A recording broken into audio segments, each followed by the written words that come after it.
오늘 말씀을 보면 예레미야가 바벨론으로 잡혀간 유다 백성에게 보낸 편지입니다. 사람의 눈으로 보면 포로로 잡혀가는 것은 마치 저주 같고 버려진 것 같습니다. 그러나 하나님의 방법은 사람의 생각과 기대와는 달라도 너무 달랐습니다.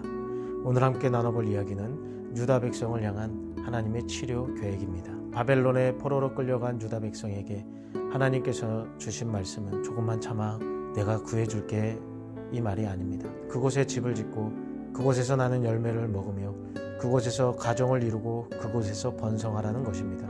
그것을 위해 기도하고 또 그곳에서 판을 칠 거짓 예언자들과 점쟁이들을 경계하라는 말씀입니다.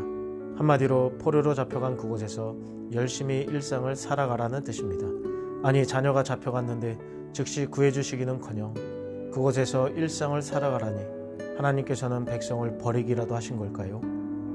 백성은 이해가 가지 않았을 것입니다. 그러나 하나님께서는 분명한 계획이 있음을 알아야 합니다. 이 징계의 시간은 영원하지 않고 70년이라는 정해져 있는 시간입니다. 하나님께서는 그 기한이 차면 백성을 고향으로 돌려보내시겠다고 약속하십니다.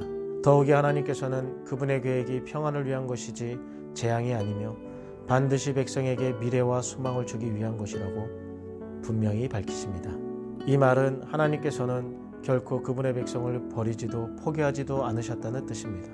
오히려 하나님께서 사랑하시는 유다 백성을 바벨론이라는 낯선 땅에서 포로라는 신분으로 고통스럽게 살아가도록 허락하신 것은 그만큼 그 자리가 하나님을 찾을 수밖에 없는 자리이기 때문입니다.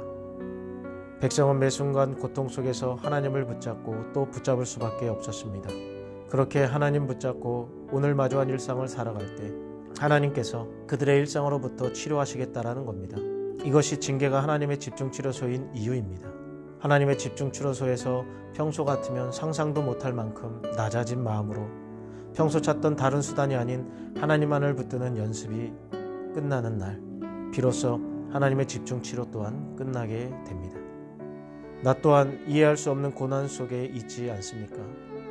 이것이 나의 죄 때문에 온 고난이라는 사실을 알면서도 당장의 고통에 하나님을 향한 원망이 절로 나오고 있지는 않습니까?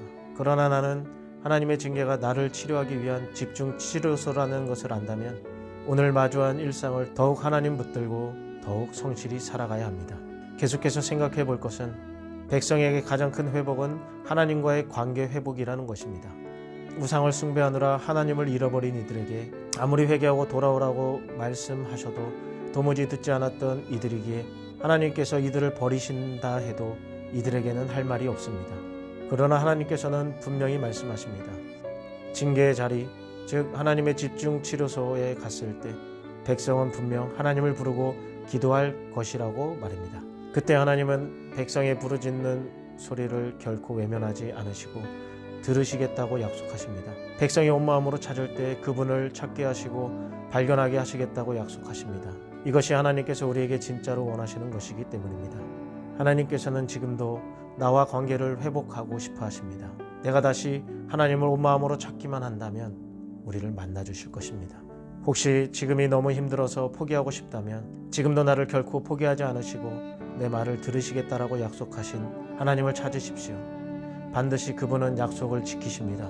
그리고 우리를 만나 주시고 우리의 기도에 응답하여 주실 줄 믿습니다.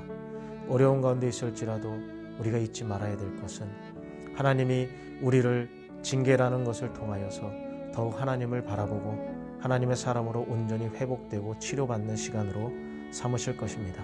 또한 어려울 때에 하나님을 찾고 부르짖으십시오. 여러분들의 환경 속에서 고단하고 힘들어서 포기하고 싶을 그때에도 하나님을 부르십시오. 그러면 하나님은 약속대로 여러분들을 만나 주실 줄 믿습니다.